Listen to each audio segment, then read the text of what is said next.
Sede santos como eu sou santo, assim diz o Senhor. Vamos conhecer a história de um outro santo aqui no nosso quadro da Desterro FM no YouTube, Conhecendo os Santos. Hoje, dia 9 de janeiro, nós vamos conhecer a história do lobo que virou cordeiro. Opa, como é que é esse negócio aí? Vamos ver como é que é isso certinho? Santo André Corsini tem uma história maravilhosa, cheia de detalhes incríveis. André era de uma família muito rica e nobre na região de Florença.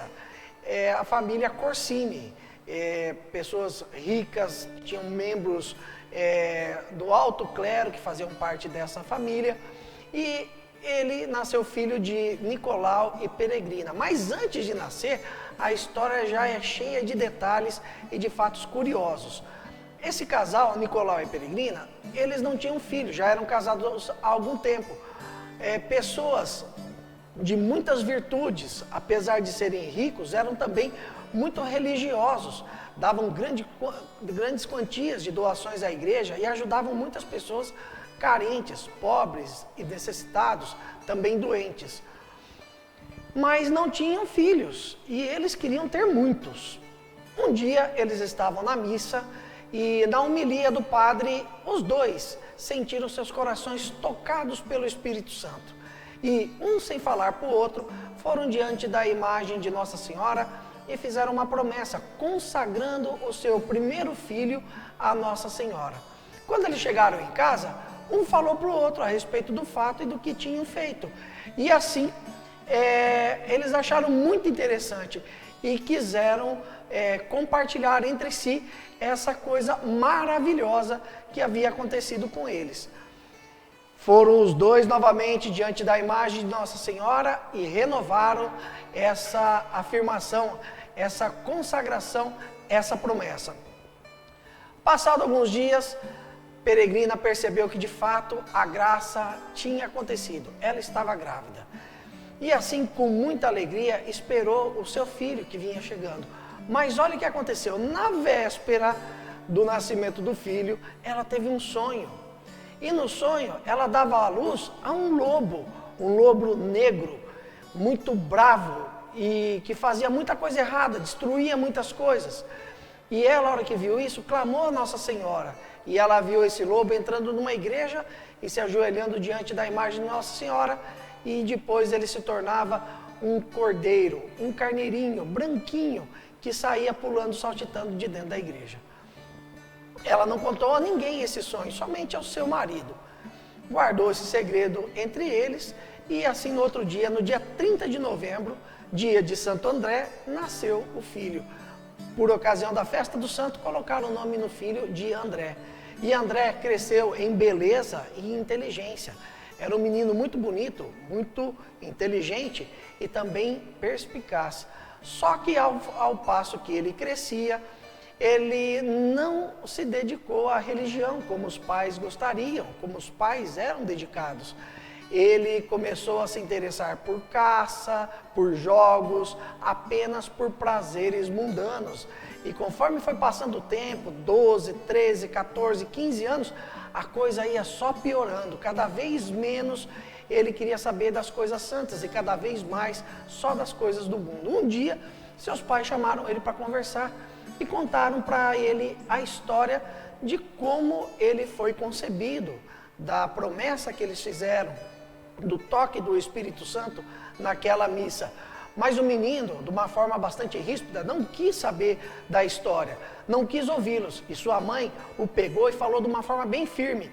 Falou: filho, bem que você é aquele lobo que me apareceu no sonho. E contou a história do lobo, mas não contou o final, que se transformava num cordeiro.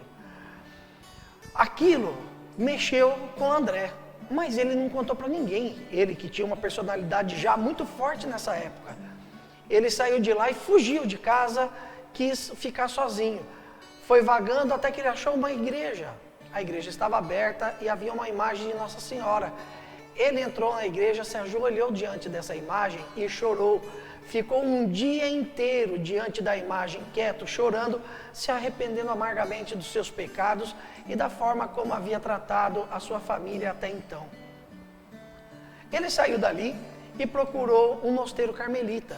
Entrou no mosteiro, encontrou na capela do mosteiro uma imagem de Nossa Senhora e ali se prostrou e ficou mais de metade do dia rezando e pedindo ajuda a Nossa Senhora. De repente entrou um monge e perguntou o que ele queria e ele pediu que o aceitasse como noviço naquela congregação. O monge chamou primeiramente a sua família, perguntou para ela se eles concordavam com aquilo. Eles concordaram e assim ele foi aceito como noviço na congregação dos carmelitas. E para prová-lo, para colocá-lo à prova, deram a ele os trabalhos mais simples, mais difíceis, mais duros de serem realizados. Limpar o chão, lavar os pratos, ajudar na limpeza, cuidar do portão do mosteiro. Ele achava isso maravilhoso, ele achava glorificante cada um desses trabalhos.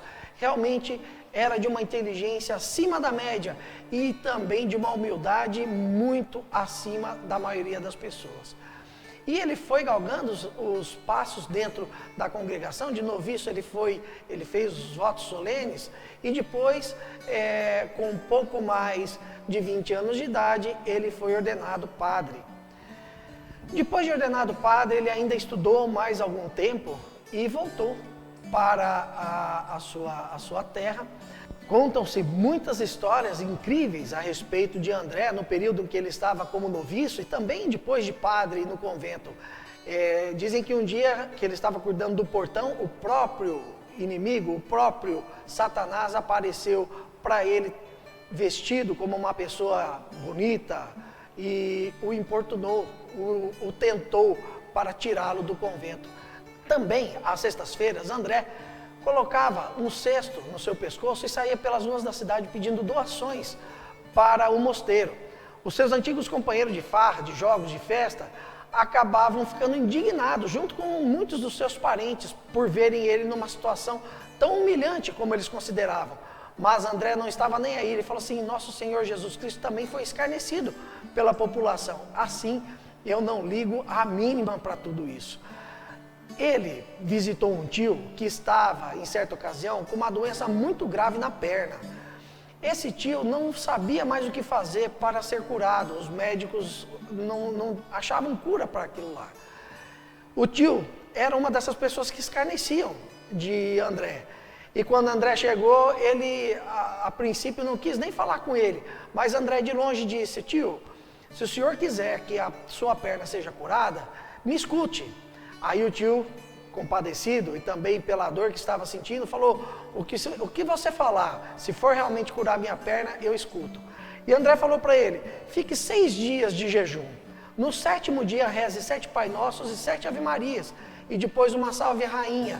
E Nossa Senhora vai interceder por você junto ao seu Filho, nosso Senhor Jesus Cristo, para você alcançar a cura.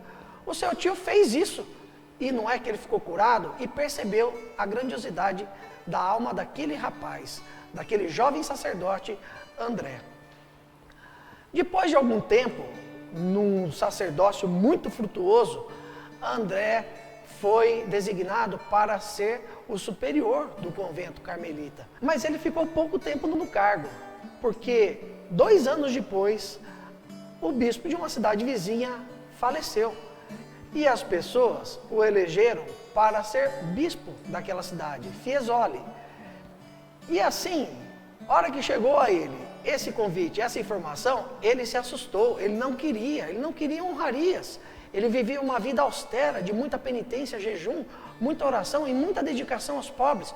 Como ele poderia, como bispo, fazer tudo isso ainda? Pois sabe o que ele fez? Ele, se mandou para o mosteiro, se escondeu no mosteiro Cartucho. Os cartuchos são conhecidos como os monges mais calados de todo o catolicismo. Nem os beneditinos são tão quietos, são tão calados como os cartuchos. E ele se escondeu dentro de um mosteiro cartucho. Ficou lá durante um tempo, mas Deus, através de uma criança, mostrou para as pessoas que ele estava escondido lá.